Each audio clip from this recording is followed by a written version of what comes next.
हमारी संस्कृति, हमारे संस्कार सदा रहें हमारे साथ। सब्सक्राइब करें तिलक।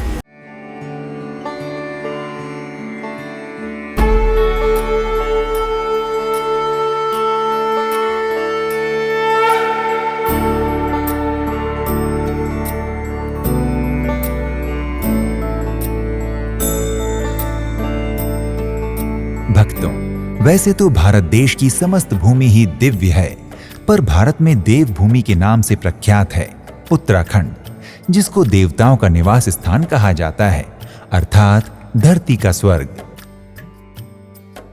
इसी उत्तराखंड में एक स्थान है जिसे भू बैकुंठ के नाम से जाना जाता है।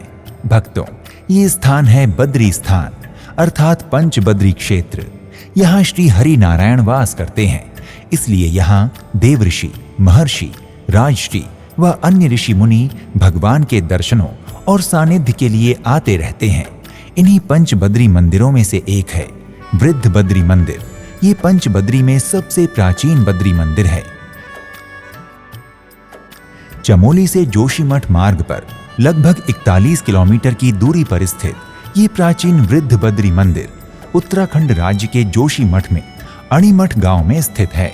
इस मंदिर में भगवान नारायण एक वृद्ध ब्राह्मण के रूप में विराजते हैं और यहाँ आने वाले सभी भक्तों की हर मनोकामनाएं पूर्ण करते हैं।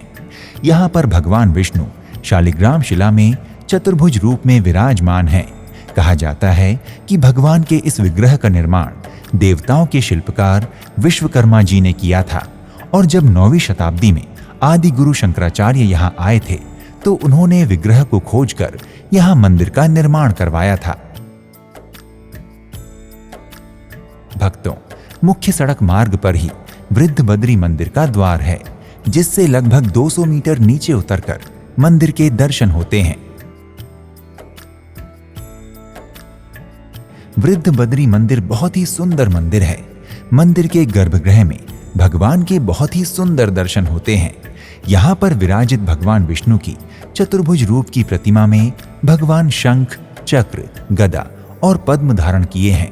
यहाँ भगवान की भाव से पूजा अर्चना करने पर भगवान समस्त सिद्धियों को प्रदान करने वाले हैं।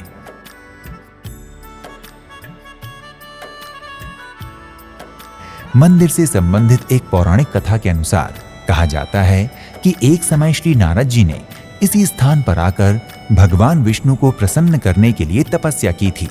नारद जी की तपस्या से प्रसन्न होकर भगवान विष्णु एक बूढ़े ब्राह्मण के रूप में यहाँ आए और उन्होंने अष्ट सिद्धियों में सर्वप्रथम सिद्धि अणिमा सिद्धि नारद जी को प्रदान की। इसलिए इस गांव का नाम अणिमा सिद्धि के नाम से ही अणिमठ है। भगवान नारायण के बूढ़े ब्राह्मण का ये रूप भारत में केवल इसी मंदिर में देखने को मिलता है। सत्यनारायण भगवान की कथा में भी भगवान के बूढ़े ब्राह्मण के रूप में दर्शनों की बात कही गई है। उसी बूढ़े ब्राह्मण रूप के दर्शन श्री वृद्ध बद्री मंदिर में होते हैं। भक्तों, पंचबद्री में प्रथम श्री बद्री विशाल या श्री बद्री नारायण, द्वितीय आदि बद्री, तृतीय वृद्ध बद्री, चौथे योग ध्यान बद्री और पांचवे भविष्य बद्री हैं। जो भक्त श्री बद्री नारायण के दर्शन करने नहीं जा पाते, यदि वो केवल वृद्ध बद्री मंदिर के दर्शन कर लें तो उन्हें बद्री नारायण के दर्शनों का फल प्राप्त हो जाता है। मंदिर की दिव्य ऊर्जा तथा आसपास का वातावरण बहुत ही सुंदर है। प्राकृतिक सौंदर्य की अद्भुत छटा, तन मन को आनंदित करने वाली दिव्य वायु का प्रवाह और इस क्षेत्र में संचरित होने वाली दिव्य ऊर्जा, ये आपको मंदिर परिसर में बैठकर भगवान का एकांत में ध्यान करने को विवश कर देते हैं। मान्यता है कि यहाँ ध्यान करने पर बहुत शीघ्र ही मन भगवान में रम जाता है। वृद्ध बद्री मंदिर परिसर में ही भगवान महादेव का भी एक मंदिर है। मंदिर के बाहर श्री नंदी जी महाराज विराजमान हैं। वृद्ध बद्री मंदिर में प्रातः आरती का समय 6 से 7 बजे के बीच है तथा भगवान की शयन आरती 8 बजे होती है। यदि आप वृद्ध बद्री दर्शनों के लिए आते हैं तो आप यहाँ आसपास भी सुंदर और दिव्य मंदिरों के दर्शन कर सकते हैं, जैसे जोशीमठ में ही श्री नरसिंह मंदिर, योग ध्यान बद्री मंदिर, भविष्य बद्री मंदिर, श्री बद्रीनाथ मंदिर और आदि बद्री मंदिर हैं। आप वृद्ध बद्री मंदिर की यात्रा अपनी सुविधानुसार वायु मार्ग, रेल मार्ग अथवा सड़क मार्ग से कर सकते हैं। यदि आप वायु मार्ग द्वारा वृद्ध बद्री मंदिर की यात्रा करना चाहते हैं तो इसके लिए आपको निकटतम जॉली ग्रांट हवाई अड्डे देहरादून की यात्रा करनी होगी। यहाँ के लिए दिल्ली, मुंबई आदि प्रमुख शहरों से फ्लाइट आसानी से मिल जाती हैं।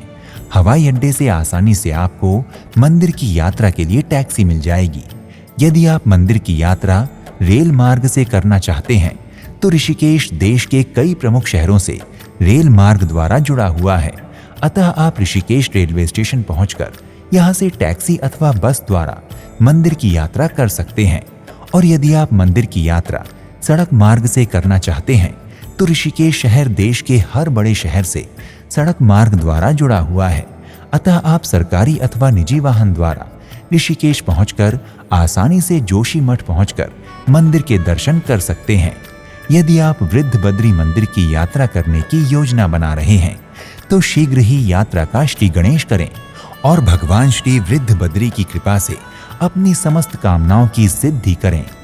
अगले एपिसोड में आपसे एक और धाम की यात्रा पर फिर से भेंट होगी। तब तक के लिए नमस्कार। जय श्री हरि नारायण। इति शुभम।